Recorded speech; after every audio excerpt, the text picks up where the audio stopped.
Welcome everyone. On behalf of Portman Partners and the Tech Capital, I welcome you to Competence is the New Charisma, Leadership for an Evolving World. We have over 100 registrants for this panel, which was born on the back of a blog written by Portman Partners Associates, Dr. Terri Simpkin, where she points out that charismatic leaders are those who are seen to be highly successful in their fields. They are more often than not articulate, polished, and extrovert. They are exalted for their ability to schmooze as well as get things done. I'm sure we can all think of at least one or two high-profile charismatic leaders in business or the political world that fit the bill. But many have been successful, others less so. Terri argues that leadership is a mutable construct that must evolve depending on the context and respond effectively to the needs of others, that leadership is not confined to one immutable fixed modus operandi. Leadership must be seen as an activity rather than a role, and scrutiny of the fundamentals of yesterday's business context must give way to reconceptualization of the organization of tomorrow. While the pandemic has pushed the issue into the limelight, questions about how leadership should be enacted have percolated for too many years. But before we get going, just some housekeeping. This panel is being recorded, so we ask you that please to keep your video off and audio on mute. And we recommend that if you can, to keep your screen on speaker mode. There would also be a Q&A session at the end of the panel, so please do put your questions in the chat box, which I believe will be on the right side of your screen. And if they are directed to a specific panelist, please indicate that when submitting the question. But now let's get started, because we brought together a fantastic speaker lineup, which I'm happy to welcome. We've got Amelie Young-With, an expert in resilience and a disaster risk reduction and recovery advisor with the United Nations. We've got Adam Hawkins, head of search and staffing covering EMEA and LATAM for LinkedIn. Sheila and Orion, STEAM evangelist, tech for good executive, startup advisor and mentor, and president of Vulcan Consultants. Dave Pye, chairman of Portman Partners, and Laura Hay, global head of insurance for KPMG. Guys, thank you so much for taking the time to being on this panel and all the preparation that has gone into it. Instead of me speaking now for the next 10 minutes about each one of you, let me get you to introduce yourselves. And at the same time, as you introduce yourselves, give us 2 or 3 ingredients, just 2 or 3 words of what makes them more than leader. So who are we going to go first? Maybe let's go with the order that I said the names. Amelie. Hi, everyone. Good evening from Madagascar and Paramaribo. I like to say, when I'm asked what I do I like to say I'm into diamonds, but inner diamonds. I like to unlock people and institutions' capacity. I like to unlock their resilience, getting them back on their feet and recovering from crisis for after bouncing forward. So I would say my main pain is people suffering. So therefore my work and my life mission is supporting people during these moments of suffering. So before, during, and after the crisis. So as Joao mentioned, I'm currently disaster risk reduction and recovery advisor at the United Nations office in Madagascar, and also supporting global thought leadership on building resilience in fragile states, prevention, and human security.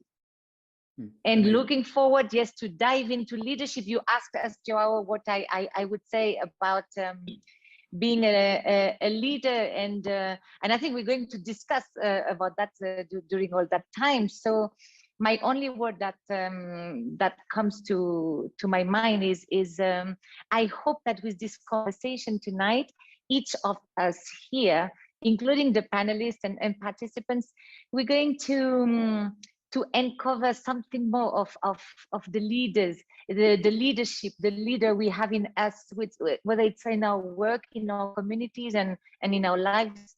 So I'm honored and grateful to be part of this panel, and I'm also really grateful to be in this event, because whether you're a leader, whether you speak about leadership or not, you still have so much to discover about what is being a true leader and the leader that the world needs.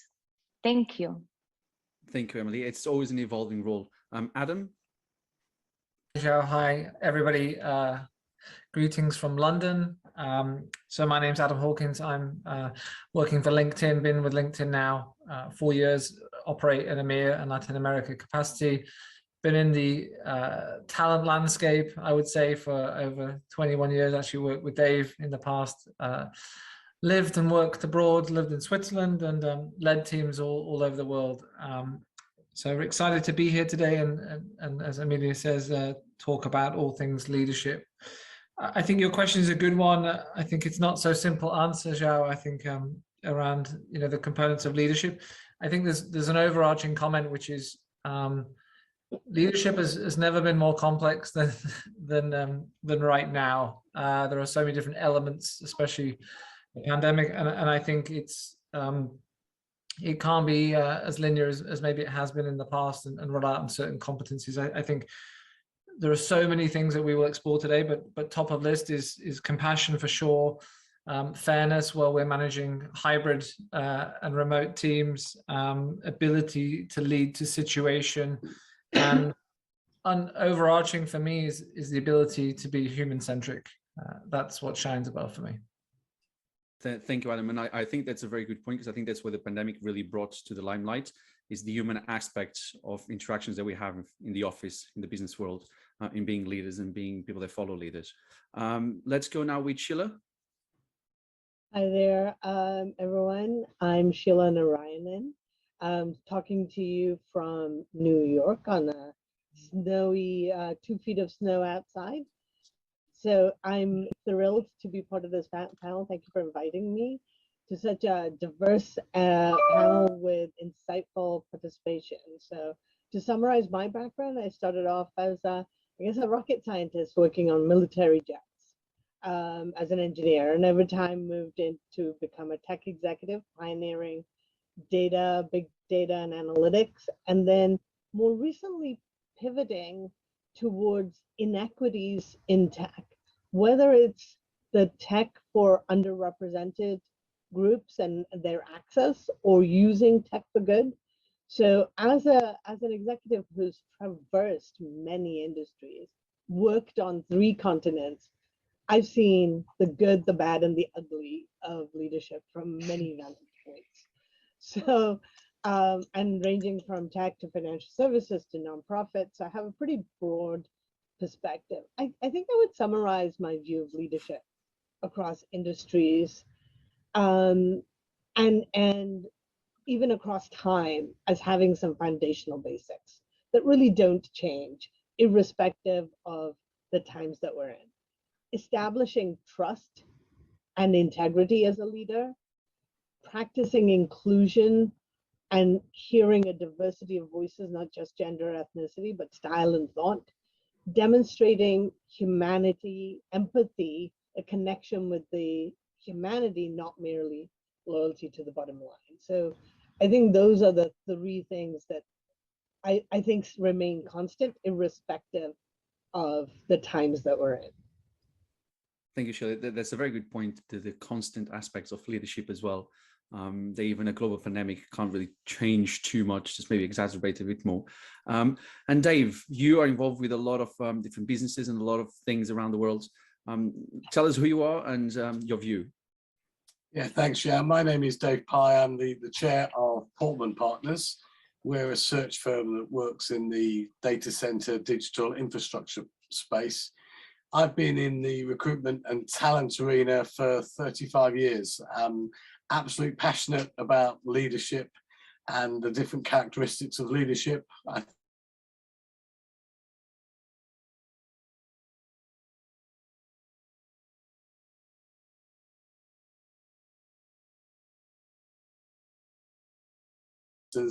Has thrown that lack of understanding into even clearer focus. So it'd be great to see how we discuss this as the panel. And I guess I'm going to finish by saying that although I am in London, I would like to be in Madagascar. I mean, we do have a very international, it's a very international panel. We can definitely throw in more geographies. Next time we'll do the panel at Emily's place. Down in Madagascar and broadcasting to everyone else. But Laura, last but not the least, tell us, because you work with thousands of people across the world, so your view will be very interesting as well. Yeah, so again, thank you for inviting me to this panel, and each panelist is so incredible. I'm looking forward to the discussion today. My name is Laura Hay, and I'm the global head of KPMG's insurance practice. So I lead a team of over 10,000 people around the world in 80 countries, covering audit, tax, and advisory services for the insurance and reinsurance industries. I've been in this role for about 4 years. Prior to that, I was the US head of insurance for 7 years. I served on the KPMG board of directors and for 5 years in the US and had an inside view into leadership lessons while serving on the board of directors as well. I guess I would start by saying I'm a firm believer in situational leadership. I do think that leadership styles need to flex to the situations, and I would say in the last couple of years, we've seen a lot of crisis leadership, some of which has been good, some of which has been not so good. But I think believing in situational leadership, there's some underpinning principles that need to occur. The ones that I feel most strongly about are authenticity, empathy, and collaboration. And finally, I will finish up by saying that my life's work is to develop and promote women in leadership positions. I'm going to do it till I die. And so I spend a lot of time speaking, particularly about women and leadership challenges and opportunities for driving a more inclusive culture in companies. Thanks. Thank you, Laura. And that's a very important aspect, because I mean, the more brains you bring to the table, or the more minds you bring to the table, the better the business outcome is going to be anyway, because you get more perspectives, more fresh perspectives. I think you've had an outage in Madagascar. Yeah. You can still hear us, yeah? Okay. So I'm going to just throw the first question. So the first question will be, sorry, I got to be distracted. The first question will be, is charismatic leadership truly behind us, especially taking into account everything that happened over the last 2 years? Who would like to go first on taking that one? Otherwise, I'll choose. Yeah, Sheila. I'm happy to go. So, while I'd love to say yes, that charismatic leadership is behind us, not sure we ever will, as human beings, be able to stop our emotions being hijacked by the next, possibly even hollow charismatic leader. We all respond to it. We see it in all spheres, from industry to politics, and we shake our heads when we see through the facade. I mean, it's been happening since Genghis Khan, right? So, but that said, we do need leaders who can articulate a clear direction, a path through the fog, or at least at minimum, how we'll find that. I think the pandemic and the resulting impact on work has clearly shown the difference between leaders who exhibit that hollow charisma and fall back into the tools of command and control versus those who brought in, who are more effective as situational leaders, who are have brought in expertise with humility, knowing that they can't go it alone, that they've been open to the challenges, open with the challenges that they might face, and are transparent. So perhaps the ability to be open, listen, bring in the right people into the dialogue is the evolution of leadership. The time of hollow charismatic leadership alone may be past, but it's time for leaders who can connect, engage, and motivate. So that's kind of my perspective on that. I think that's a very good point to start with as well, because I love that they can't go alone. We've seen, especially in the political scene, not also just in the leadership side of things, but also in the political side of things, we've seen a lot of leaders wanting to go alone over the last 5 to 10 years, and we've seen the consequences of it. Adam, would you like to add anything? I think it's just an interesting perspective, and maybe give you a few data points around this. We're seeing through LinkedIn data right now that probably for the first time as I've seen it is, work-life balance is outweighing compensation. And the reason I share that is that, employees now are ready to walk away if they don't get work-life balance. And part of work-life balance is around, and we see it as well through our data, is that workers are voting their time and their decision on who they work for based on managers that actually care about them. So I agree with Sheila that, yeah, of course, It's going to be hard to move away from the components of charisma, but I think we've also got to be very clear that we have experienced the pandemic and people have felt that, but we shouldn't ignore the fact that we have more millennials and Gen Z in the workforce that have a different generational requirement of leadership, and they will walk away, and they are looking for very, very different things, and charisma is not enough. I would say that. That's a good point. There was actually a study, because we're having this massive walkout of companies at the moment on the back of the pandemic as well. But there was a study there, I can't remember who did it, but it was around how younger generations, millennials, and the start of the Generation Z that's starting to come into the workplace, on how they live their jobs.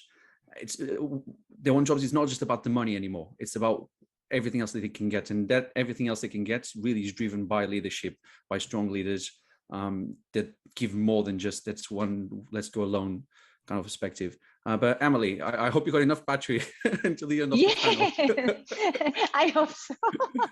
I'm sorry, but this is also the beauty of Madagascar. So it's a cozy ambience now. And so yes, regarding, you know what I've noticed in let's say in these 25 years that I'm working and surrounded by leaders and leading myself teams and communities is yes, maybe some years back, you know, your charisma, your energy, your ability to mobilize people was sufficient. No, you got people on board, but you were sort of pulling everyone and making things happening. And what I see now is that yes, so this charisma, this energy is maybe required to trigger, but at the end, what makes the difference is when people really see that you're a loyal leader. You not fail them no matter what. You'll be there, and that actually the way you're leading is an approach of bringing. Look, when I was talking about diamonds, now mining this inner diamond and bringing these people to shine and to be part of the journey, and to have an active part and a proactive part. Of course, some will follow because it's not everyone who needs to be in action, but charisma is not enough anymore. Yeah. Yeah, true. And I guess that comes in line with the idea that even especially younger generations, they need more than just that. It's a whole different package that comes into the table nowadays. But Laura, to maybe get a different side as well, or some extra thoughts on this. What changes in perspective on leadership do you think the pandemic inspired, based on what everything else has said as well so far? Yes. So, I mean, I think, you know, we all see mental health and well-being trending very high. It was always there. It's just become more in the forefront. And I believe that, you know, the great resignation, which was, I think, coined by Harvard Business Review, is real. And we're seeing that in multiple countries at all levels, but especially our diverse groups, women and other diverse groups. And, you know, so when you think about, you know, what does this mean for leadership? I think it starts with being better listeners. I think, you know, we saw some companies come out in mid 2021 or later 2021 in financial services, which is where I spend most of my time.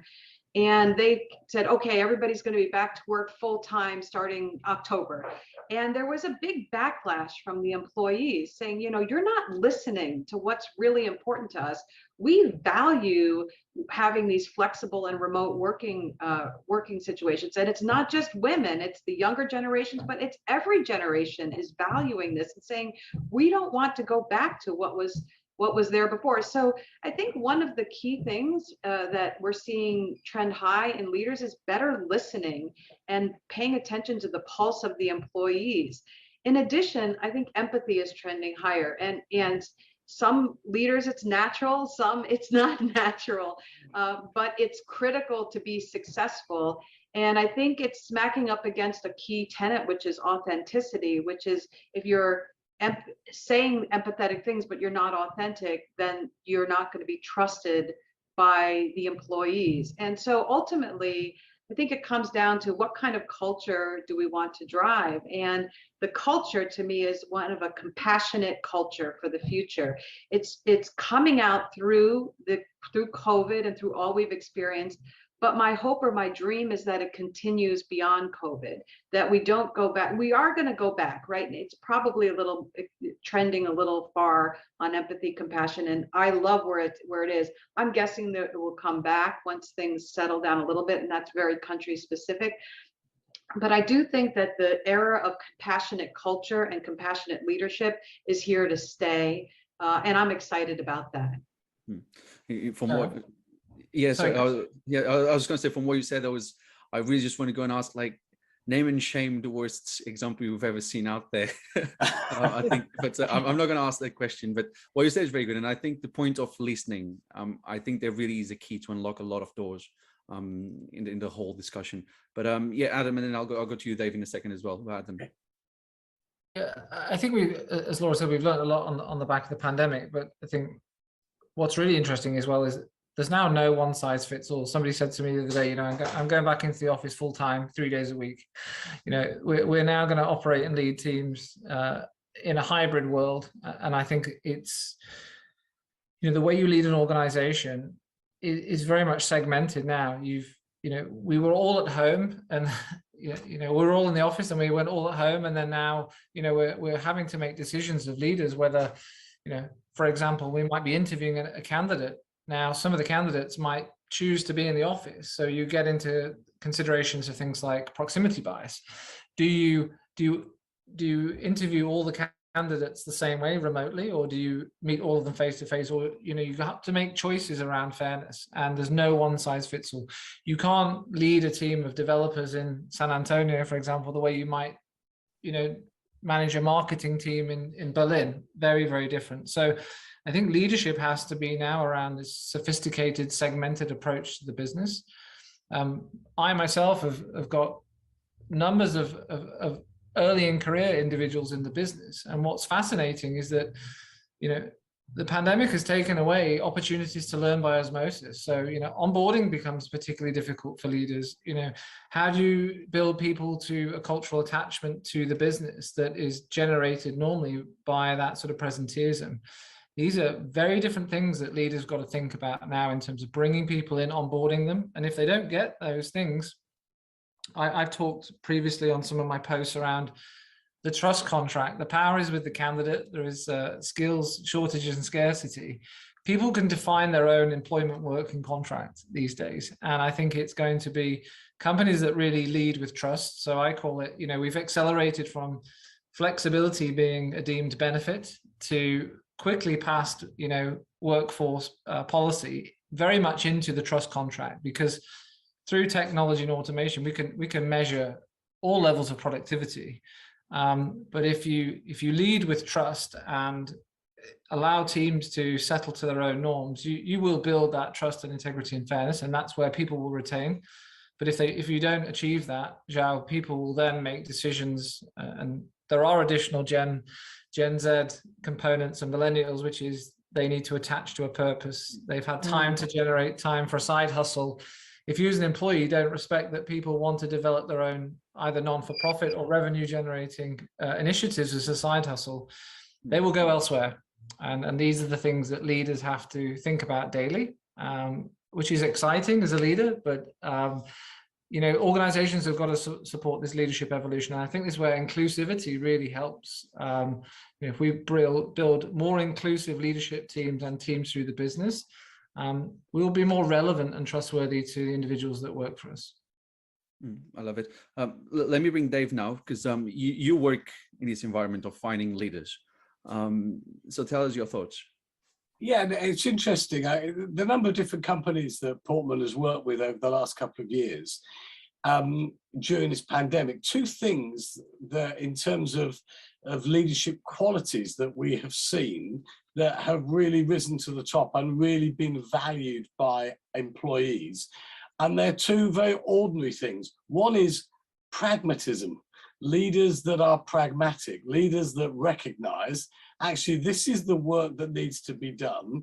This is how it's going to be done. And I'm going to involve you in getting it done. And previously, maybe before the pandemic, as a leader, there's a huge focus on the economic results, on that bottom line, on the bottom right-hand corner of the spreadsheet. It's about the money, the share price, all of that. And of course, in many organizations, those things matter. But pragmatism has really risen in the last couple of years as a leadership trait. And the other one, and I think everybody has used this word already in the first part of this webinar, is empathy. Leaders who can empathize with the people that they're working with, the people that they're trying to attract to the organization. And there's been a huge rise in that as a leadership quality, which has shocked quite a few leaders, for which empathy is actually, it's quite a difficult concept to get to grips with. And so those that are pragmatic, those that have got some empathy for the people, absolutely have risen in the last couple of years. Do you think empathy can be taught, or you have to be born with it? I think you can learn, and you can learn how to be empathetic by involving other people. It's almost as simple as have I been heard? Have I heard you? This is what I understood that you have said. Is that what you have said?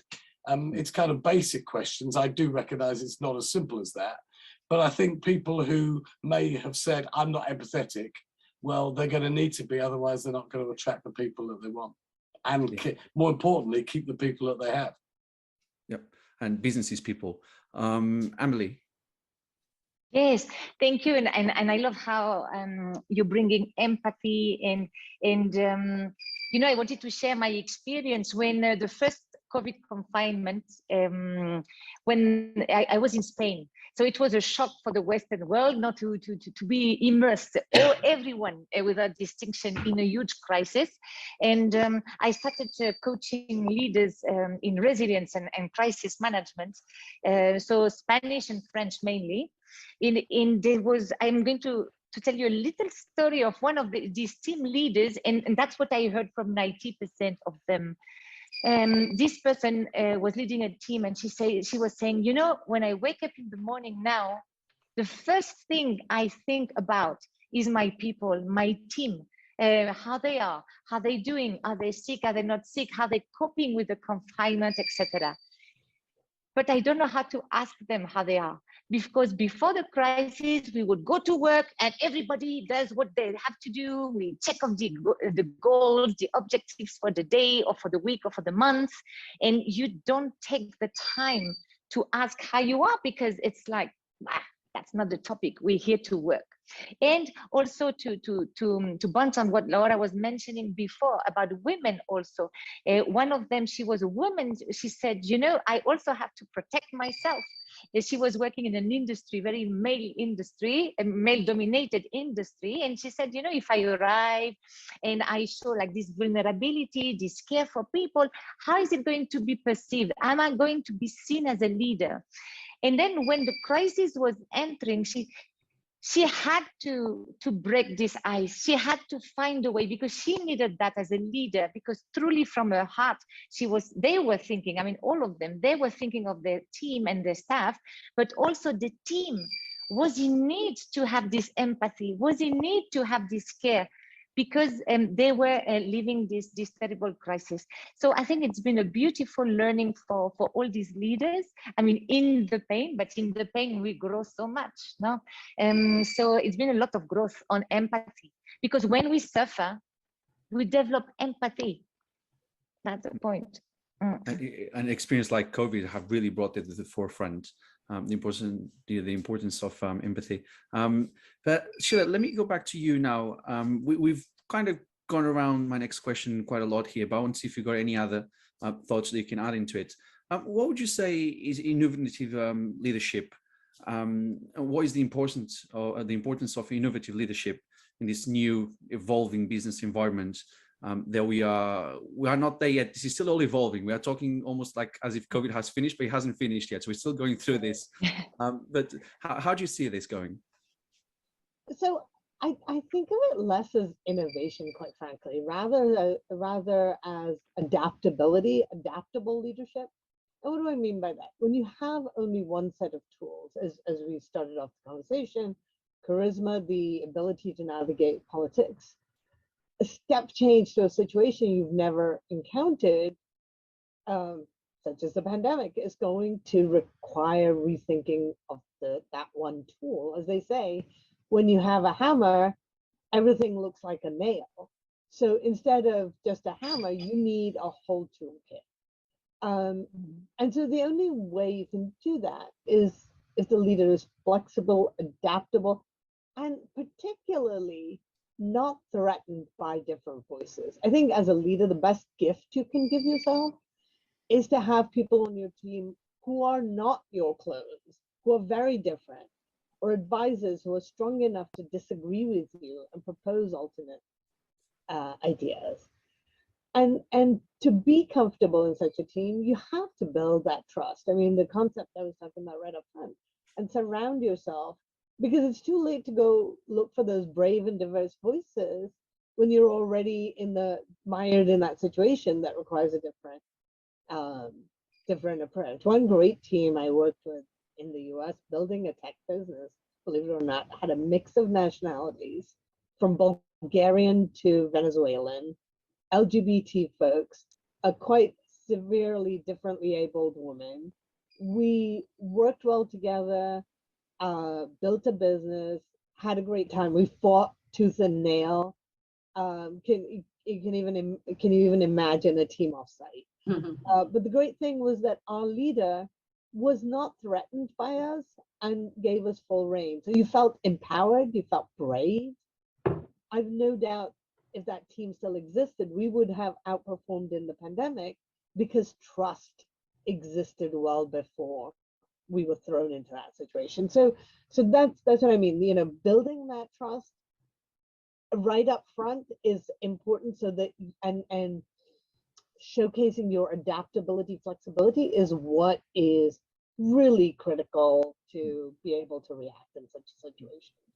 I love that, and that understanding of bringing several people into the room, but not people just from one background, several different backgrounds, walk in life, and I think that really brings a huge different soup of options and ideas, because so many things that we don't think about ourselves, and then you need someone else to say, it's like, aha, that was a brilliant idea, and such a simple idea. So I think that's brilliant. And Laura? Yeah, I love everything that Sheila said, so I'll just add on to it. I do think that innovation is synonymous with inclusion.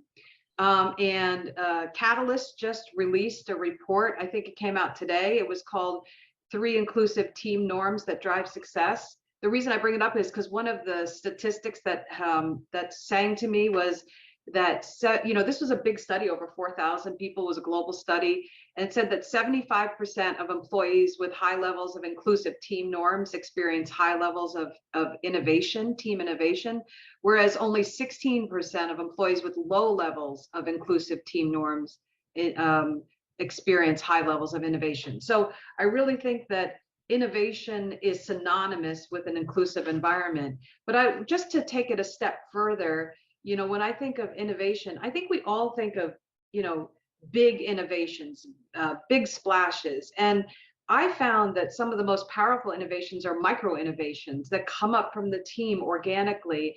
And so again, innovation is synonymous with an inclusive culture. And so driving the right culture, a truly inclusive culture that allows for these ideas to surface in a crowdsourcing or any other kind of way, and, you know, using technology, you know, combined with the empathy to hear all the voices and to really make sure the decisions are being shared jointly. Ultimately, there has to be one decision maker, and I'm not a fan of letting decisions linger, but I am a fan of, let's get it all together. Let's really listen to everybody's voices. Let's make the best decision for the team. So that's how I feel about innovation. It's not just the big, it's the micro innovations that also matter. Yeah, no, absolutely. And I think on the younger scale of side of things, I think that's absolutely what millennials and Gen Z are looking for. It's that sense of involvement, being part of the decision-making process. And I mean, everyone knows at the end there'll be someone that needs to sign the document, the contract, but it's being involved in the process and getting some ownership of the process as well. I think that's very important. And ultimately, it comes down to the culture. Is the culture going to drive the right culture for that? Otherwise, companies are going to be losing even more employees, because that's what everybody's craving these days. Yeah, absolutely. Dave, would you like to add something? Yeah, I was just going to say that I think, in my experience, many innovative leaders are curious people. They are curious to find out what is going on. They are always asking questions. They are listening. They are getting feedback. They are acting on the feedback. And I think to Adam's point earlier, when so many people are now working from home and that is now work, you've got to, as a leader, you've got to be constantly asking questions, challenging what's going on, listening, and that curiosity drives innovation. Out of that come paradigm shifts, come the whole way of working can change. And we are in a new world of work, as many studies, many books, many people have written about and spoken about. So curiosity in leadership, for me, is a real innovation in leadership. Good leaders, good innovative leaders are curious leaders. They want to know. Amazing. Before we carry on, let me just let our audience know if you've got any questions, place them in the box, because we'll start the audience questions in about 10 minutes or so. So we've talked a lot about the experiences that we've had in the last 2 years, how everything changed. But as I said as well, we're still going through COVID, still got at least a few more months of this to go across the world. What would you say is going to be the focus of leadership over the coming months as we come out of the pandemic across the globe, and bringing elements of diversity and everything that we've been talking about, but even more around diversity as well? Who would like to take the lead on that one? I don't mind starting. Yeah, cool. Yeah, Adam, thank you. So I think you're right. You know, we are in a moment of change and continual change, and I think that will go on for a while. I think where should leaders be focusing now? I think it's working out the hybrid for me. You know, I'm not saying it was easy at all working in the early stages, and I'm not saying it was easy when people came back, but you know, managing a hybrid workforce becomes really complicated, and I think just that mindfulness and awareness to manage that situation becomes very, very pressing for leaders on how you show up, how you make decisions, how do you offer in a skill short market the right flexibility. You know, the panelists have already talked about things like employees want freedom. You know, we know, for example, you know, getting very technical, but you know, you put jobs up there with good work-life balance and well-being elements in there, people will respond. You know, so how do you offer that whilst hold a culture? Because the danger is everybody works from home, everybody does what they want because the power is with the candidate and the employee, and you maybe lose some of the cultural tenets. So I think for attraction of talent, leaders have got to look at very closely at their authentic employee brand proposition to that. I think they've got to be clear to internal employees around the cultural tenets of the business and how do they live that in a new way of working. You know, we are going to face new obstacles that we've not seen, which are things like, you know, I touched on earlier, like how do you deal with the perceived impact of proximity bias? How do you not become a franchise business because everybody else is running their own structures and systems? And how do you generate, especially, you know, I'm sure Laura's seeing this in very large organizations, you know, those team norms, you know, allowing leaders that are not the top level leaders, but the frontline managers, the middle managers, to be empowered to lead their teams in the way they see fit, because they understand the culture, they understand the needs, and they're empowered to do their best work in the way they feel they can do their best work. And I think that is the challenge of the leader, not just in the next months, but in the leader of the coming years, I absolutely think. Okay. Yeah, Laura. Yeah, I agree with everything that Adam said, and there's so many lessons in leadership of what worked well, what didn't work well. I'll share with you, these are my 5 priorities as leadership skills. So, you know, overarching authenticity, empathy, but I have 5 that I'm personally focused on. The first one is stay calm and stay positive. There's so much going on with geopolitical risk, with COVID. People are dealing with so many different things. Just stay calm and stay positive. I think we need to lead through example on that one. The second is keep listening. I don't think we can listen enough. However we do it, we have to keep listening to our employees, to our partners, to our stakeholders. The third is get organized. And then by that, I agree totally with Adam around the teams. Get your teams organized and really focused, and make sure that they know that they're part of something bigger and feeling a part of that. The fourth one is around deliberate decision making. I feel strongly that, you know, it's very hard to make decisions in uncertain times. I've experienced it. Many leaders have experienced it.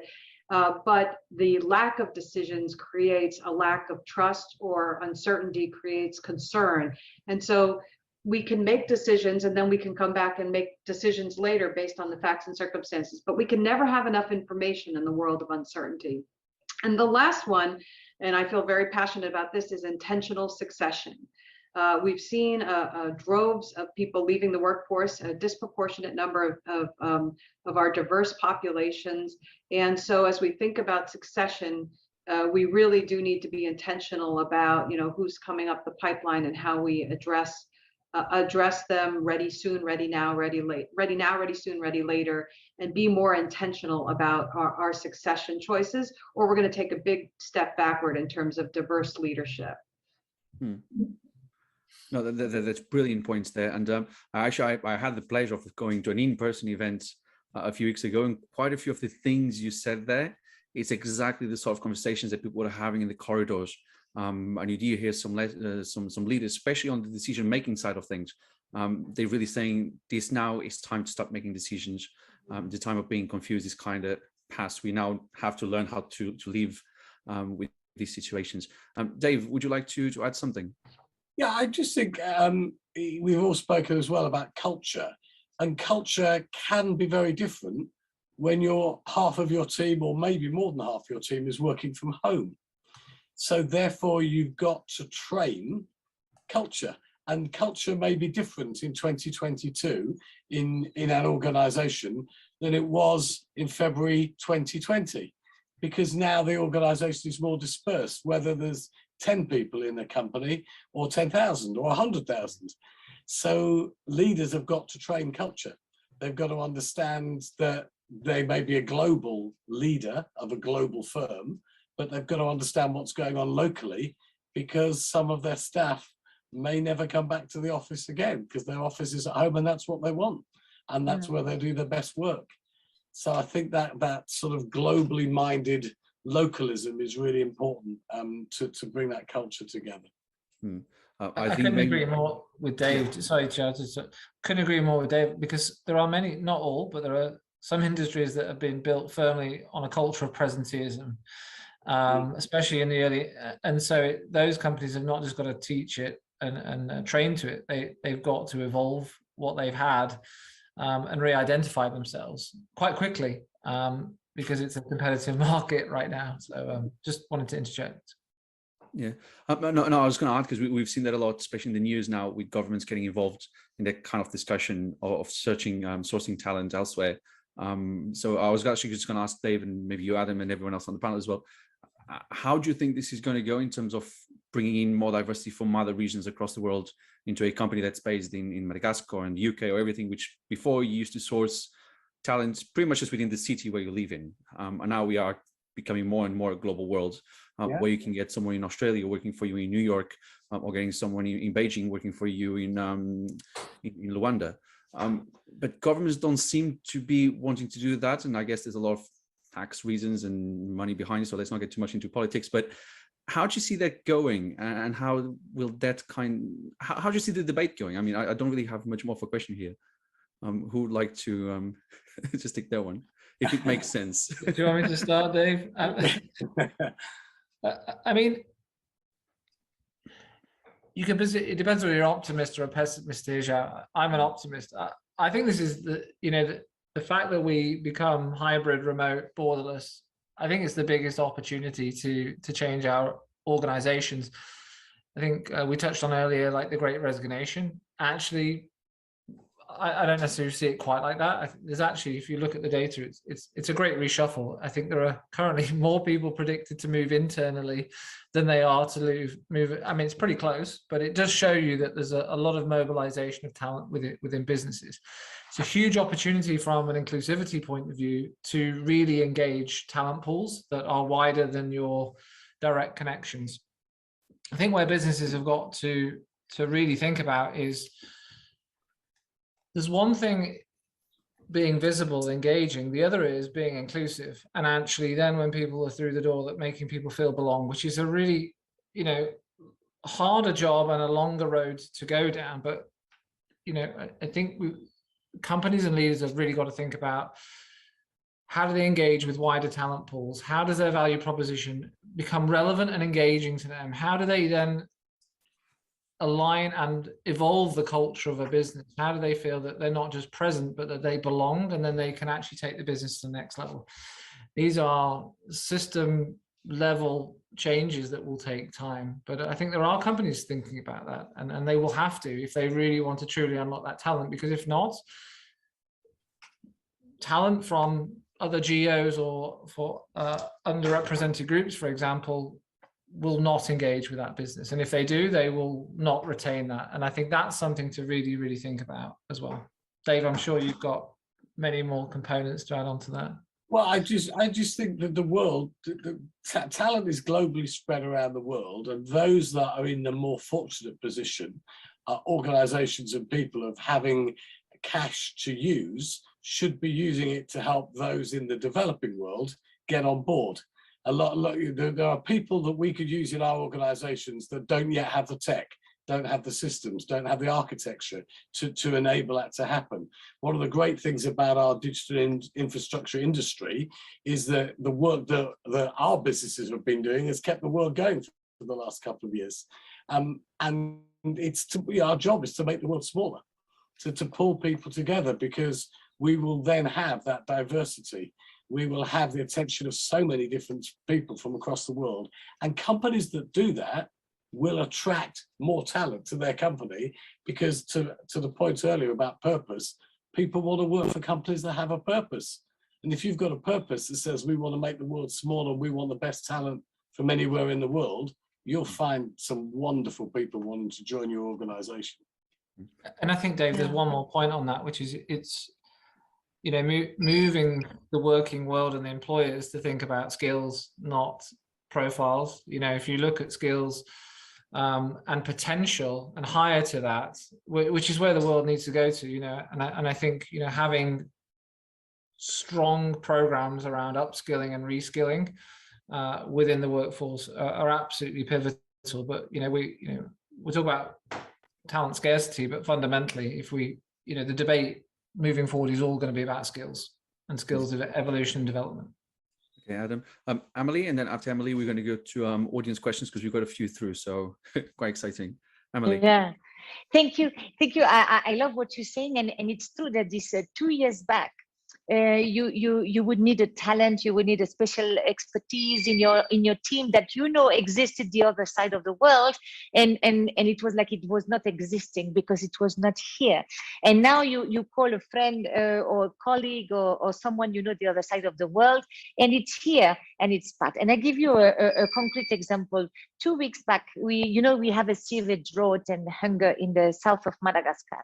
2 weeks back, we organized a working session with experts on drought risk management from all over the world, which we would have never been able to do 2 years back. Why? Because bringing these experts from United States, from West Africa, from different parts of the world would have been too expensive.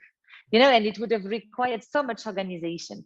So we had these American experts who gave us so many insights. We had a colleague from Senegal who was sharing the experience of Senegal.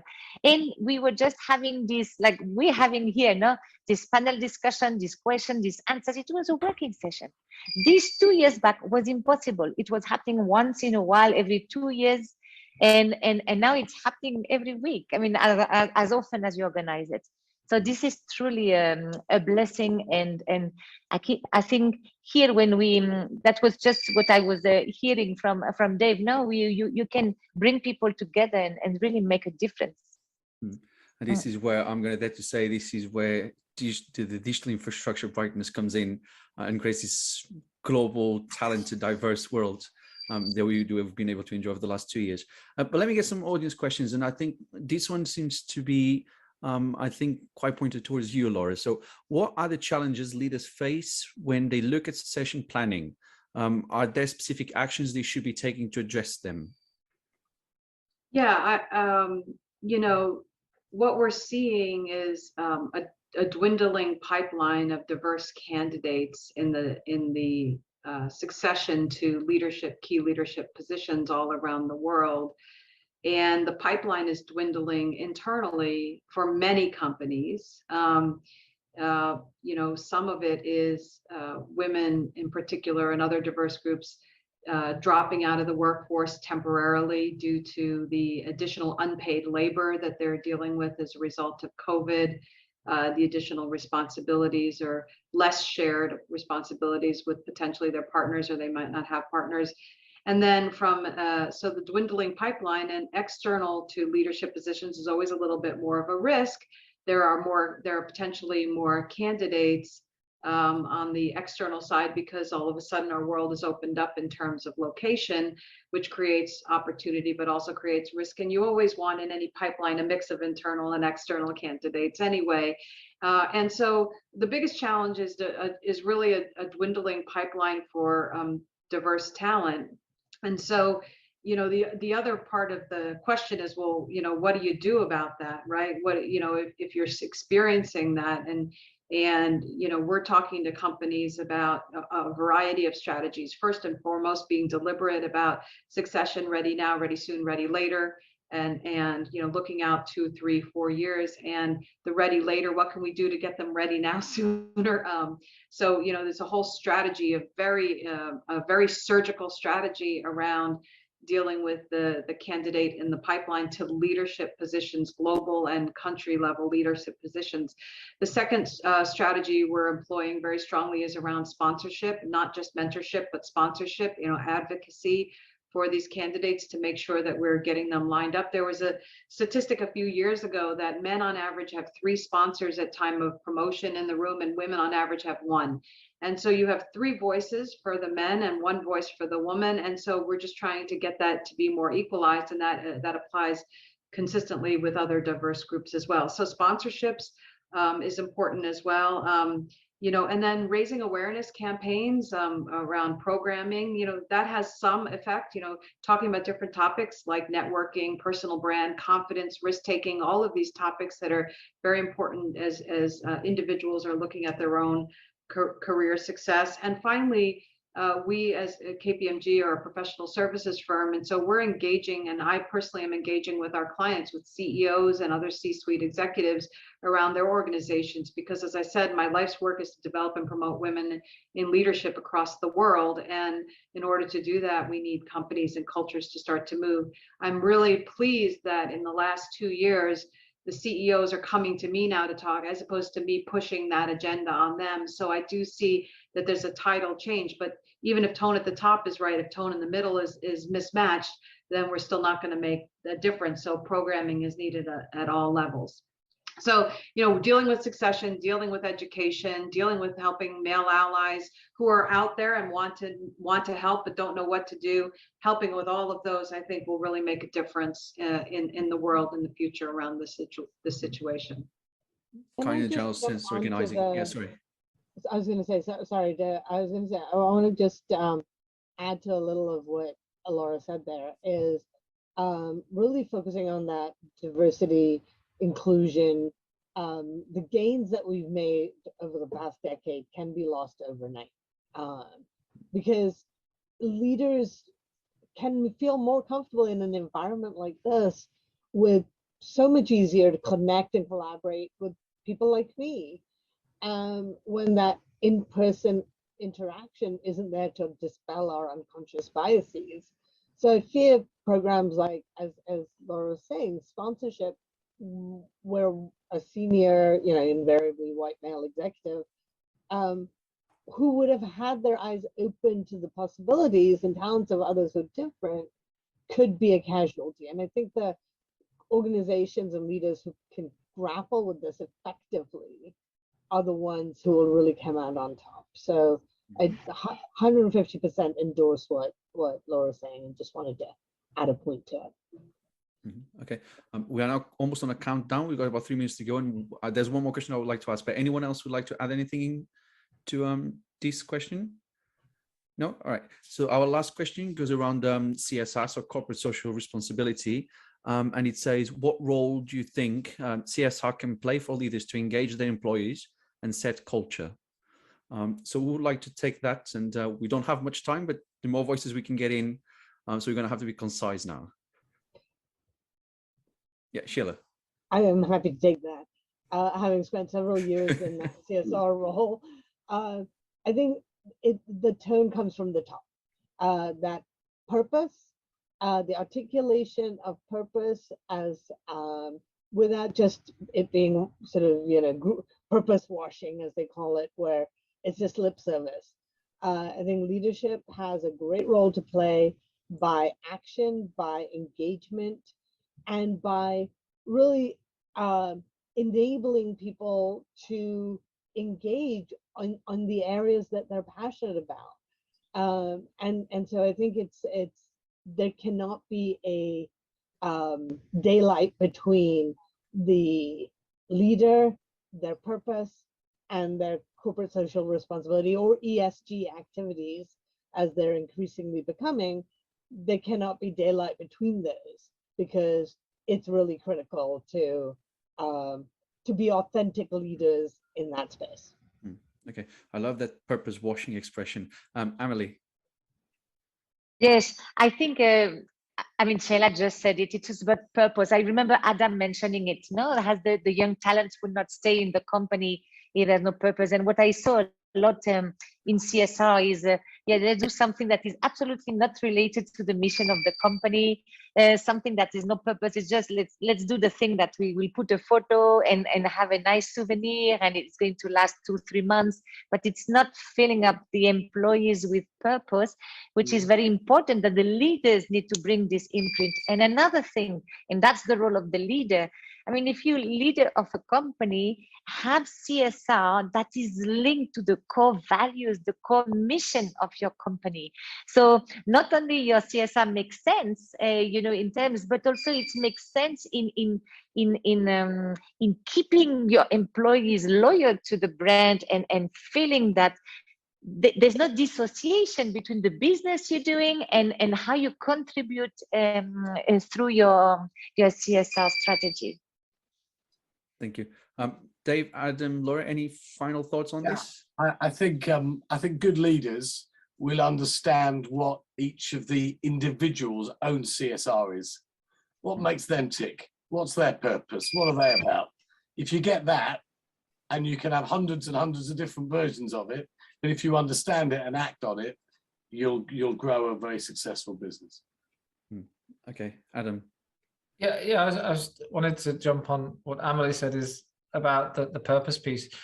I think we have to remember that we're in an age where we're being checked out before we check out a candidate or a potential employee. There's nowhere to hide in the digital age. We don't make a hotel reservation or a restaurant booking now without a validation of our decision point based on data points and personal reference experiences. And it's exactly the same with whether you're taking a flexible assignment or whether you're taking a permanent opportunity or a validation of a manager within a new department within the company. And so I think it's about this authenticity that potential employees or candidates will be looking to assess your ability to demonstrate that your culture, your purpose is living and breathing that organization. And if you can't substantiate that, and the corporate narrative is not enough, it has to be the real story in the business.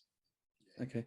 And Laura, any final words? I'll just leave with a quote. One of my favorite quotes is Sir Winston Churchill, who said, "Fear is a reaction, courage is a decision." So let's be courageous and make decisions as we go through this uncertain times.